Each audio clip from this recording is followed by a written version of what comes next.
មិនឲ្យឆាប់មានកូនលឿនយើងសំដៅទៅលើការមានកូនបែបធម្មជាតិអញ្ចឹងសម្រាប់អ្នកលំបាកមានកូនឬក៏អ្នកទូទៅសិតតែអាចស្ដាប់វីដេអូនេះបានចាទី1ឲ្យបងប្អូនទាំងអស់គ្នាស្វែងយល់អំពីភាពសមស្របនៃការយកកូនបានលឿនតាក់ទងជាមួយនឹងការតាមដានទៅលើថ្ងៃដែលយើងអាចបង្កកំណើតបានចាសំដៅទៅលើការតាមដានមេជីវិតញីនឹងឯងព្រោះអីស្ត្រីមានមួយថ្ងៃនៃការខ្ជាក់មេជីវិតញីចានៅក្នុងវដ្តរដូវអញ្ចឹងការតាមដានមេជីវិតញីនេះគឺមានគន្លឹះសំខាន់គឺយើងអាចតាមដានដោយតេស្ត ovulation test ឬក៏តេស្តមេជីវិតញីឬមួយទៀតតាមដានតាមរយៈរំអិលនៅមាត់ស្បូនស្ត្រីហើយនឹងតាមដានតាមកម្ដៅរាងកាយតែដើម្បីងាយស្រួលគឺយើងអាចជ្រើសរើសពិនិត្យដោយតេស្តមេជីវិតញីហើយនឹងតាមដានដោយអេកូដើម្បីដឹងថាទំហំពងញីយើងទំហំប៉ុណ្ណាមានការបែកនិងខ្ជាក់ហើយឬនៅហើយចំណុចទី2នោះគឺតាក់ទងជាមួយនឹងការបង្កើនសុខភាពផ្លូវភេទនឹងឯងអញ្ចឹងកាលណាទាំងបុរសស្ត្រីជាពិសេសបើសិនជាស្ត្រីមានការតាមដានមេជីវិតញីជាប់លាប់ជាក់លាក់ហើយ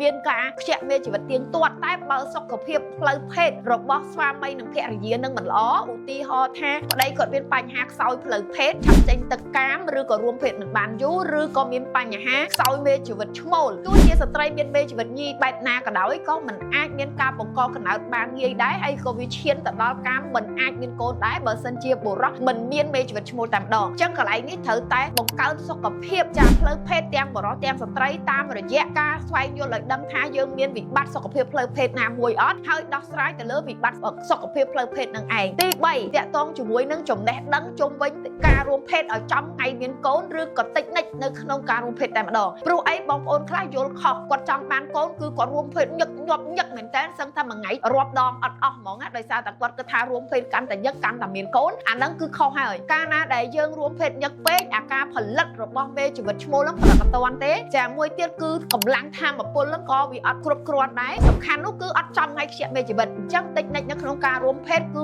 មានគន្លឹះច្រើនត្រូវរួមភេទយ៉ាងម៉េចត្រូវរួមភេទសម្រាប់ដូចថាមួយថ្ងៃខានមួយថ្ងៃឬក៏2ថ្ងៃចន្លោះ2ថ្ងៃទៅ3ថ្ងៃចាមានបែបបត់នៃការ style នៃការរួមភេទច្រើនមែនតើដែលជាក់ស្ដែងវាបត់បែនទៅតាមទម្រង់និងសភាពស្បូនទ្វាមាសស្ត្រីអញ្ចឹងនៅចំណុចនេះខ្ញុំរៀងពិបាកនិយាយដែរព្រោះដោយសារតែវាជាអកំបាំងក៏ដូចជាស៊ីជម្រៅពេកប៉ុន្តែខ្ញុំនឹងប្រាប់បងប្អូនទាំងអស់គ្នានៅtrongវីដេអូអាហ្នឹងចំណុចទី3យើងចូលមកដល់ចំណុចទី4ចំណុចទី4គឺជំនួយវិជ្ជសាស្ត្រអាហ្នឹងគឺខ្វះអត់បានបងប្អូនទាំងអស់គ្នាដោយសារតែពេលខ្លះវាឈានទៅដល់ការយើងលំបាកមានកូនទៅហើយអញ្ចឹងបានន័យថាគឺយើងមានវិបត្តិទៅហើយយើងមិនមែនគ្រាន់តែត្រៀមខ្លួនធម្មតាគឺយើងមានវិបត្តិលំបាកមានកូននឹងតែម្ដងអញ្ចឹងជំនួយវិជ្ជសាស្ត្រកន្លែងនេះខ្ញុំចង់សង្កត់ធ្ងន់ទៅការស្រាវជ្រាវសុខភាពដើម្បីឲ្យយើងបានដឹងថាយើងមានជំងឺណាមួយដែលរារាំងដល់ការបង្កកំណើតដែរឬអត់អាចយើងពិបាកមានកូនឬក៏យើងប៉ះពាល់ដល់ការបង្កកំណើតការលូតលាស់និងសុខភាពរបស់កូនអញ្ចឹងលោកប៉ាអ្នកម៉ាក់គ្រប់គ្នាមុននឹងឈានទៅដល់ដំណើរនៃការបង្កកំណើតត្រូវតែថែសុខភាពឲ្យបានរៀបរយសិនចាដើម្បីយើងមានកូនស្អាតកូនឆ្លាតសុខភាពល្អហើយយើងក៏អាចជ្រើសរើសជំនួយវិទ្យាសាស្ត្រហ្នឹងទាំងការប្រើប្រាស់វីតាមីនបន្ថែមដើម្បីជំនួយទៅលើគុណភាពមេជីវិតញីនិងមេជីវិតឈ្មោលក៏ដូចជាការស្វែងយល់ពីអាហារូបត្ថម្ភដែលល្អដែលមានវីតាមីនល្អបំពន់ទៅលើសុខភាពចាបន្តពូជផ្លូវភេទក៏ដូចជាសុខភាពមេជីវិតផងដែរហើយបើសិនជាឈានទៅដល់ចំណុចដែលយើងលំបាកនៅក្នុងការមានកូនគុំជំនួយវិទ្យាសាស្ត្រគឺយើងអាចធ្វើទៅរួចតាមរយៈការធ្វើ IUI ឬក៏ឈានទៅដល់ការបង្កកំណើតខាងក្រៅអានឹងសម្រាប់អ្នកដែលគាត់លំបាកឬក៏មិនអាចក្នុងការបង្កកំណើតបែបធម្មជាតិបានអញ្ចឹង4ចំណុចនេះសំខាន់មែនទែនហើយចំណុចដែលខ្ញុំថាស៊ីជម្រៅនិងជ្រាលជ្រៅមិនអាចនិយាយខាងក្រៅបានខ្ញុំណែនាំបងប្អូនទាំងអស់គ្នាឲ្យស្គាល់ course online មួយដែលខ្ញុំទើបបង្កើតថ្មីដំបូង